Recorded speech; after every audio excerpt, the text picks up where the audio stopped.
India Pakistan सामन्यावर बहिष्कार घाला, देशभक्तीचा व्यापार केला जातोय अशी टीका उद्धव ठाकरेंनी केली आहे। पण आता अचानक असं काय झालं की पाकिस्तान बरोबर आपण युद्ध पुकारलं होतं आणि त्याच पाकिस्तान बरोबर उद्या क्रिकेट मॅच खेळतो आहोत। तुम्हाला सगळ्यांना कल्पना आहे की ऑपरेशन सिंदूर केल्यानंतर जगभरामध्ये आपल्या पंतप्रधानांनी सर्वपक्षीय शिष्टमंडळ पाठवली होती। कशासाठी?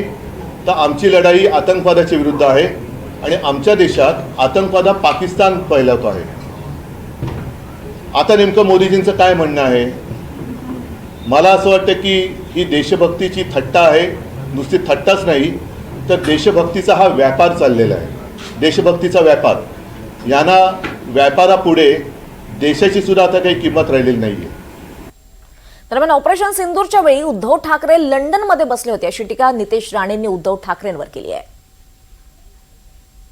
ऑपरेशन सिंदूरच्या टायमाला हा लंडनमध्ये बसलेला थंडी हवामध्ये, तेव्हा एकदा तरी आठवलं काय ऑपरेशन सिंदूरच्या निमित्ताने हिंदू समाजाला साथ द्यावी, हिंदू समाजाची आठवण करावी?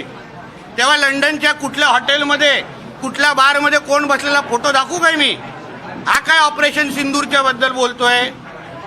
तेव्हा लंडनवरून परत यायचं ना, मग सांगायचं की मी माझी खाजगी जो माझा दौरा आहे लंडनचा, मी ऑपरेशन सिंदूरमुळे माझ्या भारतीय लोकांना अशा अशा पद्धतीच्या अतिरेकीने हल्ला केलाय, चला मी लंडनवरून परत येतो आणि मी इथे राहतो भारतामध्ये। तेव्हा आठवलं ना याला भारत ऑपरेशन सिंदूरच्या टायमाला?